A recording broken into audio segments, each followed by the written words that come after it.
पांचवा सबब बाहमी इख्तलाफात। अल्लाह तबारक व तआला ने फरमाया वातसिमू बिहब्लिल्लाहि जमीअन वला तफर्रकू, अल्लाह की रस्सी को पकड़ो और इख्तलाफ ना करो। आज हम तफरको में बढ़ चुके हैं। मेरा मसला, मैं सबको गलत समझता हूं, आपका मसलक वो हक है, आप सबको गलत समझते हैं। मेरे नजदीक मैं ही बेहतर हूं, मुझसे बेहतर कोई इंसान है ही नहीं। आज हम मुख्तलिफ फिरकों में, मुख्तलिफ मसालिक में बढ़ चुके हैं।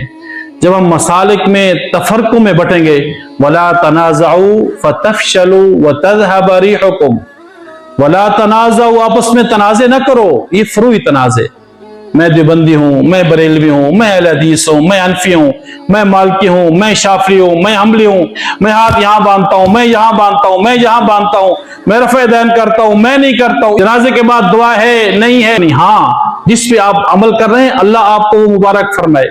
आप जिस मसलक से आपका ताल्लुक है अल्लाह आपको वो मसलक मुबारक फरमाए। लेकिन ये मत कहें कि वो गलत है, ये मत कहें कि मैं ही हर्फ आखिर हूं, मैं ही ठीक हूं। नहीं, ला तनाज़उ फतफशलू, फिर क्या हो जाएगा? फतफशल, आपकी जो ताकत है वो उखड़ जाएगी। व तज़हब रिहुकुम, आपका रोब दबदबा खत्म हो जाएगा। फिर दुश्मन आपके ऊपर ऐसे मुसल्लत होगा जैसे आप हमारे पर मुसल्लत है। तो दुआ ये फरमाए अल्लाह तबारक व तआला से, अल्लाह ताला हम मुसलमानों को आपस में मुत्तफिक भी फरमाए, मुत्तहिद भी फरमाए। अल्लाह हमें एक उसूल पे जमा फरमाए। कुरान करीम के साथ अल्लाह हमारा ताल्लुक मजबूत फरमाए, उलमाए हक के साथ ताल्लुक मजबूत फरमाए। जो कुछ कहा अल्लाह ताला मुझे और आपको इस पे अमल करने की तौफीक नसीब फरमाए।